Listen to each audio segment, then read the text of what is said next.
I think maybe most of the comments made by my colleagues at the NEC meeting yesterday, I think some people over-amplified the comment. In my opinion, what we actually said was that the social register need to be updated. As you are aware, most of those names were put together as far back as 2019 in some cases. And of course, nothing is constant, in my opinion. Of course, that is number one. Number two, some state governors, including my humble self, believe that some of the names captured 4 years ago as the that made the list. Certainly, I believe if you look at the numbers compared to the current situation facing the country generally in terms of the level of poverty in some areas, you will agree with me that the list needs to be updated because looking at the situation, let me give you an example of Kaduna State. There are some local governments in my state that were not captured because of the problem of insecurity at that critical time. I'm talking about some local governments like Binangwari local government, Gio local government, even some local governments like Zangon Katab in southern Kaduna, and some part of Kaduna Central, some local government were missing, largely because of the issue of insecurity. So I believe really and truly that is why some people question the credibility of the social register, but the fact that we are calling for the register to be updated does not mean we are saying completely that the register was a scam. I believe some names there were captured properly, but in life, nothing is constant. You have to continue to update the register. There were some people that were not captured last time, and today you can agree with me that the vulnerable people within the society because of certain things that happen. Of course, you'll agree with me. In the last 3 years, we faced some critical crises of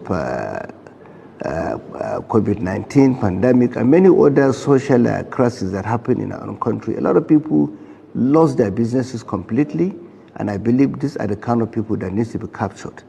So the register, I agree 100% that needs to be updated. That is number one. But my position really is not even about whether we should really use the register or not.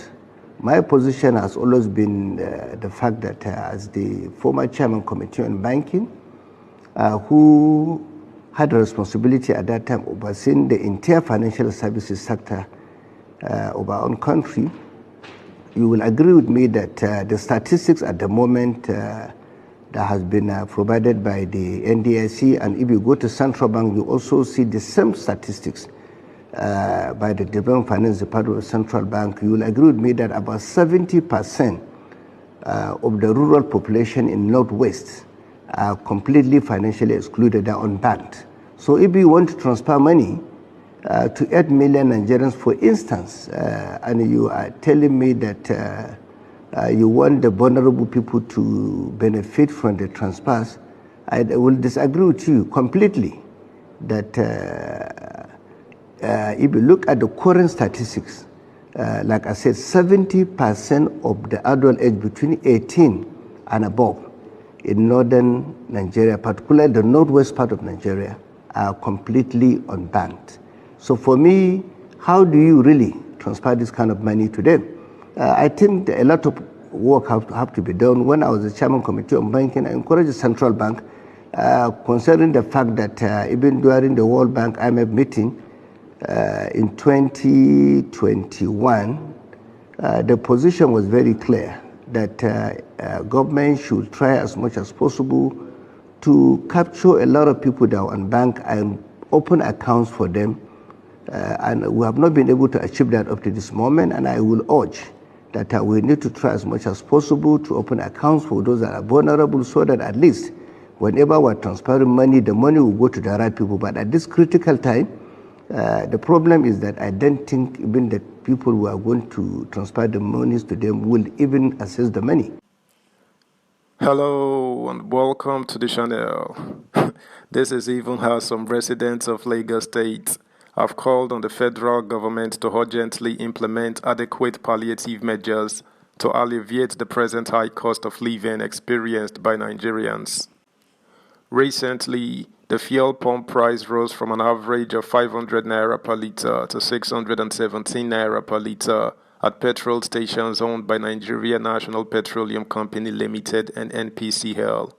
In an interview with NON, the resident said the situation had led to rising cost of transport, essential commodities, and steep increases in utility bills.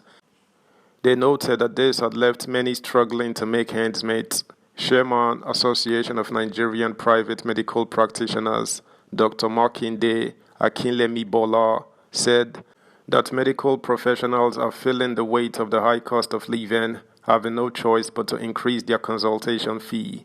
Akinlemi Bola said that the hike in the price of fuel had affected the cost of running the hospitals, from fueling the generators to huge electricity bills. He said the situation had made it difficult for private facilities to increase the salaries of their workers. Akinlemi Bola, however, urged employers to consider an increment to help them cope with the hike in transport fares and other commodities. The only way forward is to increase our consultation fees to meet up with the cost of running the hospital. It is from the consultation fee that we get the salary for staff and run the facilities. We cannot afford to alternate days like some government offices because we are essential workers and we don't know when emergencies will occur, he said. Mr. Solomon Odewale, an entrepreneur, said he now had to take up an additional job. I started as an entrepreneur 2 years ago, but right now I can't meet up with the cost of running my business and my personal needs. I had to take up an administrative job for someone else alongside running my own business, and it is challenging. Balancing both responsibilities is tearing me apart, making it difficult for me to focus on my own business, he said. Odewale also said he had made cutbacks in various aspects. For instance, I now limit the usage of my generator to pump water as I can't afford to run it for extended periods. This situation is negatively impacting entrepreneurs in general. The cost of production for what used to be 1,000 naira has skyrocketed to over 5,000 naira, leading to a much lower profit margin, he said. That's the news, guys. Thanks for listening. Until next time, bye.